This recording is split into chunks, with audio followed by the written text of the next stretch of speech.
here we go again. I did not, my first attempt at streaming had no audio. So we're going to try this audio thing again here. This is Muse and Mono. These are my helpers in the garden for the gardening this year. They are Jinx babies. Jinx was their daddy. He disappeared about a week after they were born. So anyways, that is Muse. She's very friendly. And Mono, he's a little standoffish, but that's okay. He's still quite attentive. Dinner's going on in the house, and so you might hear some chatter in the background. Okay, so today, it is early April. We're talking April 4th, 5th, somewhere in there. And the deal is, we've still been getting snow. It just snowed the other day. And so our ground is still frozen. And what we have to work with here is hardpan at this house. This is hardpan. It is ugly, packed, hard, rocky type stuff. But what we're doing is we're making a vermiculture bucket. Vermiculture is basically gardening with worms. And I don't have any red wigglers. What I have is the earthworms that everyone uses for fishing around here, and that's what we're going to use. So what I've done is I've collected up into this bucket a combination of dirt, here if you can see, combination of the sandy dirt and leaves that have fallen since last autumn. And I basically just raked them up with a rake. And then I took my worm bucket. This is my worm bucket. I've already dumped them in because, like I said, this is my second go around on this stream thing. But this is just a basic ice cream bucket that I've got, you know, kind of a semi-lid on. And I use that for keeping my worms in when I'm fishing. Well, these are my excess worms. And this material here, you see here, this is what they make when they eat all the organic matter, which is this stuff. This is what I stick in my worm bucket, and they turn it into this. This is, look how fat and healthy these suckers are. They were pretty poor when I first got them, but they are fat and healthy now.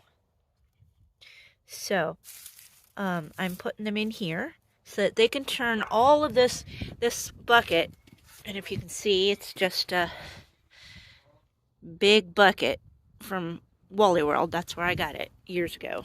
I use it with my gardening stuff. They're going to turn all of this into that. And this stuff here, I will be able to use in my garden. So basically, they are making the soil for, these little guys are going to make the soil for my containers.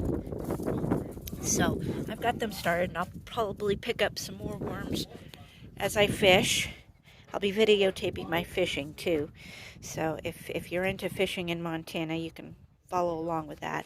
I got a new, this is what I got for Christmas, a stand that will hold my camera. So basically, I don't have any real soil to work with here, and I have to make it. So I'm starting from scratch. I don't have an outdoor water spigot at the moment.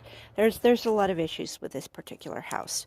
So we're going to work within the confines of the problems and start with making soil. And the key to that is these little guys, these worms. So these are just your basic, like I said, earthworms for fishing. That's what these guys are. That's all they are, basic earthworms for fishing. Now, if you can get red wigglers, they're more efficient. But these guys do the exact same thing. And these are just leftovers. They were a lot smaller, a lot skinnier than they are now when they came in the little white containers for fishing. They are definitely happier now. And so they're lucky, they're going to go to work for us. They're going to make us some soil. Now it's going to take them a little while. Like I said, I'll be adding others to this. Basically, anything that survives my fishing goes into this bucket.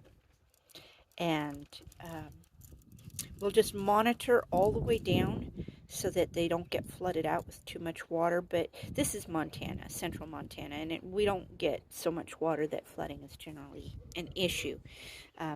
If it were to become an issue, I'll just, take it up and put it on the porch. And, oops, Muse over there can babysit it. So, that's where we're at.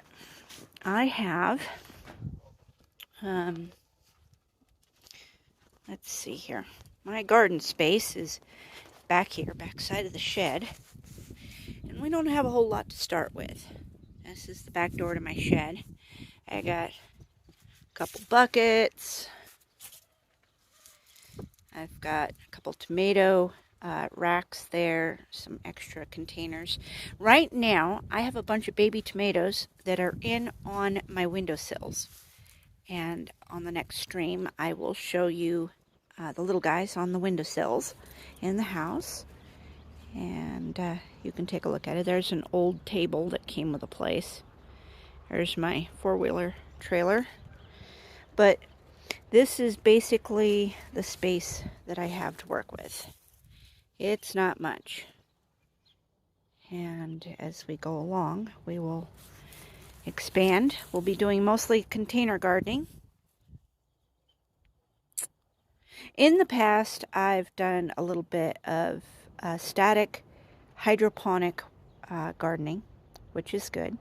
And I've learned that you really do need to put or paint your buckets black, or use black buckets if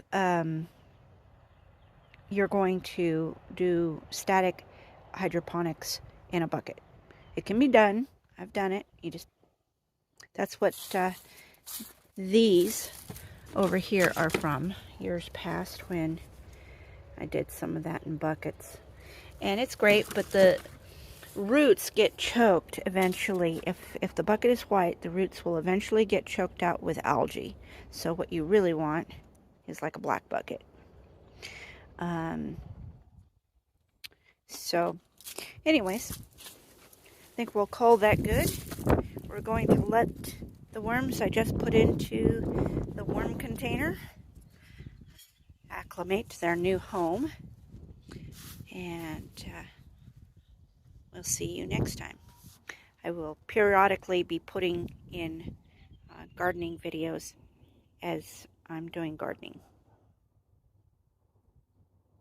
Oh, I was going to say, I have been uploading my Valheim streaming to YouTube. This will also get uploaded to YouTube from Twitch. And when I start doing the fishing videos, that too. So you can catch any of my older videos over at YouTube. Twitch only keeps them for so long. So Twitch is absolutely awesome for catching me live. But as far as watching the older ones, you only catch the most recent videos. So, but you can find all of them over at YouTube. All right? Thank you for watching. Catch you later. Bye.